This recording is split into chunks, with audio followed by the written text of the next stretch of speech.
এইবাৰ ছোৱালীসকলক 60% স্কুটি দিবনে নাই এণ্ড এইবাৰ ল'ৰাসকলক 70% স্কুটি দিব নেকি? নমস্কাৰ ছাত্ৰ-ছাত্ৰীসকল, এছএছ ৰিজাল্টৰ পিছৰে পৰাই বহুত ছাত্ৰ-ছাত্ৰীয়ে জানিব বিচাৰিছে যে এইবাৰ এছএছ স্কুটি পাবলৈ হ'লে কিমান শতাংশ নম্বৰ লাগিব। কোনোবাই ৰিকুৱেষ্ট কৰি আছে যে এইবাৰ ল'ৰা আৰু ছোৱালী উভয়কে 60% স্কুটি দিব লাগে আৰু কোনোবাই ৰিকুৱেষ্ট কৰি আছে যে এইবাৰ 70% স্কুটি দিব লাগে। কিয়নো যদি এইবাৰ 75% স্কুটি দিয়ে তেন্তে বহুতেই 2-3 নম্বৰৰ কাৰণে স্কুটি নাপাব, কাৰণ বহুতেই 74.5 and 74-73% পাইছে। তো সেই কাৰণে বহুতেই 60% স্কুটি দিবলৈ ৰিকুৱেষ্ট কৰি আছে। আসলতে এইবাৰ স্কুটি কিমান শতাংশত দিব, এইবাৰ স্কুটি পাবলৈ হ'লে ল'ৰাসকলৰ বাবে কিমান শতাংশ নম্বৰ লাগিব আৰু ছোৱালীসকলৰ বাবে কিমান শতাংশ নম্বৰ লাগিব, আৰু স্কুটি সন্দৰ্ভত মুখ্যমন্ত্ৰী হিমন্ত বিশ্ব শৰ্মাই কি কৈছে সম্পূৰ্ণ আজিৰ ভিডিঅ'টোৰ জৰিয়তে তোমালোকক জনাই দিম। যদি চেনেলটোত প্ৰথমবাৰ আহিছা তেন্তে চেনেলটো সাবস্ক্ৰাইব কৰি দিয়া আৰু ভিডিঅ'টোত এটা লাইক কৰি দিয়া। তো ইয়াত তোমালোকে এটা টেবল চাব পাৰিছা কে highlights of the SS scooty percentage. তো প্ৰথমতে তোমালোকে ইয়াৰটোলৈ মন কৰা ইয়াত 2024 উল্লেখ আছে বুলি চাব পাৰিছা। প্ৰথমতে দিয়া আছে নেম অফ দা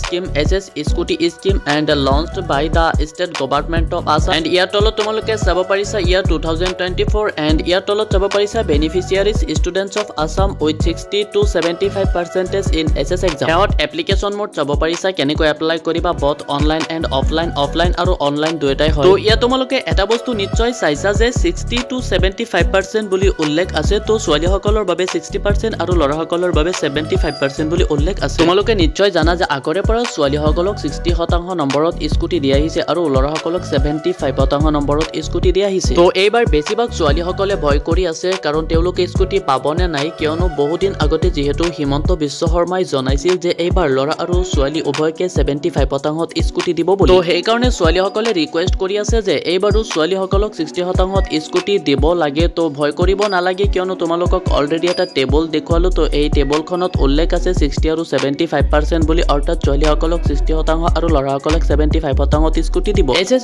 স্কুটি সন্দৰ্ভত মুখ্যমন্ত্ৰী হিমন্ত বিশ্ব শৰ্মাই বহুদিন আগতে জনাই দিছিল যে 2024 পৰা ল'ৰা আৰু ছোৱালী উভয়কে 75% স্কুটি দিব, কিন্তু সেই নিয়মটো এতিয়ালৈকে সম্পূৰ্ণকৈ কাৰ্যকৰী কৰা হোৱা নাই। যদি তোমালোকে এছএছ স্কুটি সন্দৰ্ভত গুগলত চাৰ্চ কৰা তো গুগলত আগৰ নিয়মটোৱে উল্লেখ আছে। তো চেনেলটো সাবস্ক্ৰাইব কৰি ৰাখিবা যাতে এনেকুৱা ধৰণৰ কোনো অফিচিয়েল নটিফিকেশ্যন আহিলে প্ৰথমতে পায়, আৰু স্কুটিৰ বাবে কেনেকৈ আবেদন কৰিব লাগে, কি কি ডকুমেণ্টছৰ প্ৰয়োজন হয়, মানে এনেকুৱা ধৰণৰ সম্পূৰ্ণ নটিচ তোমালোকে পাই যাবা। তো আৰু এটা কথা বহুতেই মোক সুধি আছে যে 74%ত স্কুটি দিবনে নাই। তো কোনোবাই 74 পাইছে, তো 75ত যদি স্কুটি দিয়ে তেন্তে 74ত স্কুটি দিবনে নাই। তো যদি ল'ৰাসকলক 75%ত স্কুটি দিয়ে তেন্তে 1 নম্বৰ কম পালেও নহ'ব, মুঠতে 75% লাগিব। আজিৰ ভিডিঅ'টো এইখিনি আছিল। তো ভিডিঅ'টো ভাল লাগিলে ভিডিঅ'টোত এটা লাইক কৰি চেনেলটো সাবস্ক্ৰাইব কৰি দিবা যাতে এনেকুৱা ধৰণৰ অফিচিয়েল নটিফিকেশ্যন সদায় পাই থাকা। তো ছাত্ৰ-ছাত্ৰীসকল, শেষত এটা কথা তোমালোকৰ পৰা জানিব বিচাৰো, যদি ল'ৰা আৰু ছোৱালী উভয়কে 75%ত স্কুটি দিয়ে তেন্তে এই নিয়মটো কেনেকুৱা হ'ব, মতামতটো তোমালোকে কমেণ্টছত জনাই দিয়া।